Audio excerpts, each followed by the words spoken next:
Alright, so in this video, we're going to talk about one of the biggest mistakes you can make when riding 2-up. Let's check it out.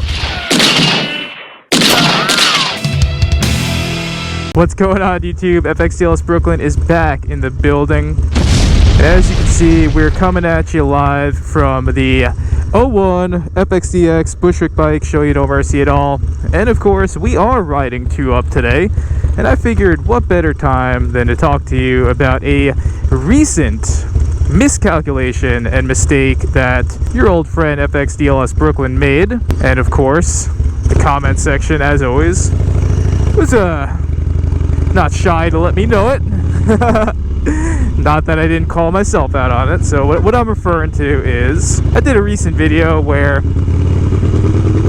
well, I guess it's not so recent. This was a video I did mid-winter, so we're talking a winter day where myself and your girl Jenny on the back here did a 300+ mile day. Again, mind you, this is in the winter, riding to Montauk, which is the end of Long Island, where New York ends at the Atlantic Ocean. Pretty iconic destination ride.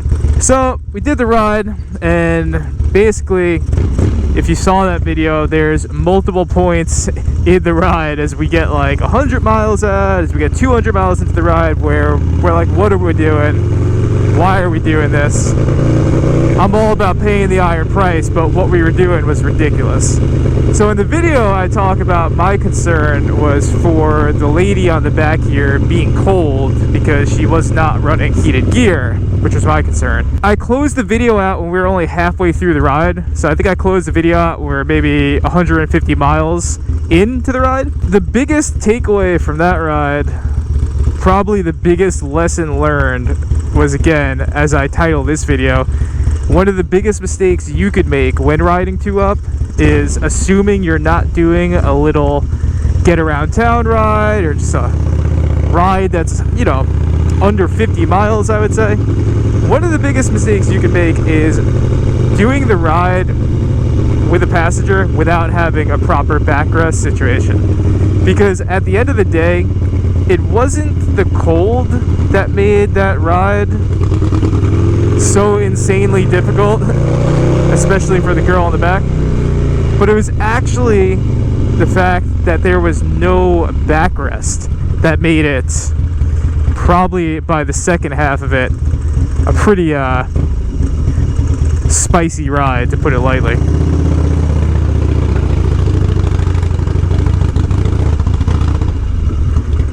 So yeah, it was the craziest thing. Basically, we did that ride on a weekday, so I knew in the video that by the time we were riding back, we were going to be hitting some standard New York traffic. You know, it wasn't surprising. But having to lane split and kind of, you know, do your thing, tactical maneuver, lane split, all that stuff, without your passenger being locked in is really unpleasant for both you and the passenger. But the other thing that was really surprising from doing that is, at the end of the day, the toll that it actually took on me as the person riding. Like, dude, from her having to hold on to me to stay onto the bike, by the end of the day, my wrists were killing me, man. And I couldn't figure out why, because I love the bar setup on this bike. You know, I'm running T-bars on every bike I ride, but my wrists were killing me.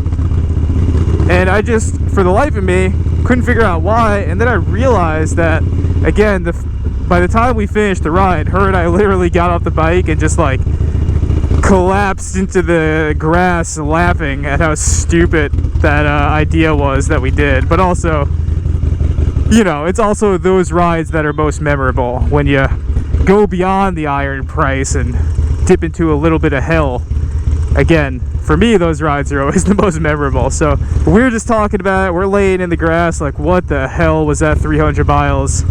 And it kind of, again, just came down to not having a sissy bar on the bike, not having any backrest at all. And that, combined with this bike being a worked 88 cubic inch engine, which basically this bike, with the engine work that's been done to it, it just wants to go fast at all times. So with the combination of that, you know, after a while, you don't really feel it that much in the first 100 miles.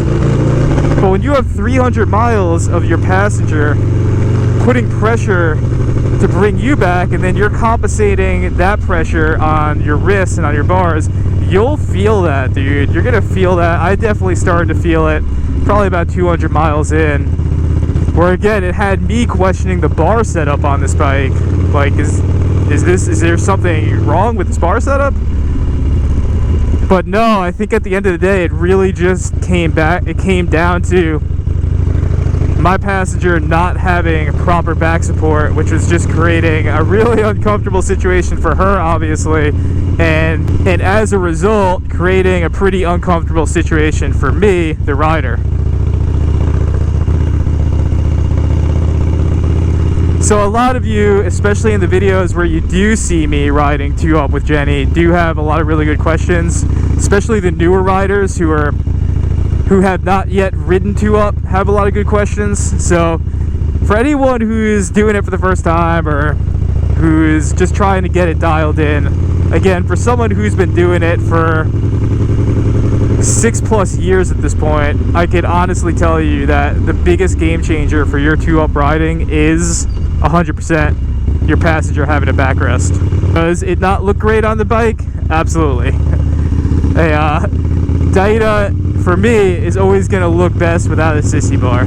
Is it extra weight? Absolutely. But in the 2-up situation, again, especially if you're putting in real miles, I'm talking over 200 mile day, you, my friend, are going to want that back support for your passenger. In the same way that we want back support for ourselves as riders with these step-up seats. So yeah, for all of you in the comment section who are saying to me, what is wrong with you, FXDLS Brooklyn, for putting your girlfriend in that position? Why would you do this? I know, folks. I'm human too. I make mistakes. I make miscalculations. It happens.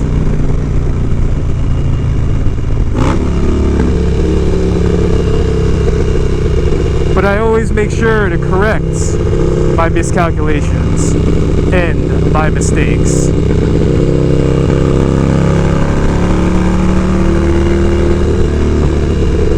As we rip through some pleasant twisties through New York's Forest Park, one of my favorite parks out here in New York City.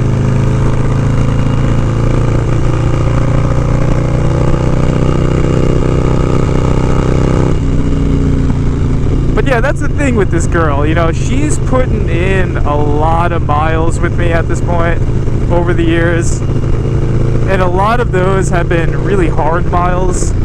So I kind of forget sometimes that, you know, yeah, she's a tough girl, but that doesn't mean that the girl wants to be putting in 300 miles on a fast DX with no sissy bar. That ain't cool. So yeah, that was the biggest takeaway, is again, I was just so excited to ride that day, and I wasn't really thinking about it, but huge lesson learned. And I think at this point, you know, right now, we're actually heading to the island. My friend and mentor, Peter Guns, saw what was happening. And believe it or not, it's actually really hard to locate specifically the brackets for the detachable hardware that's on this Dyna.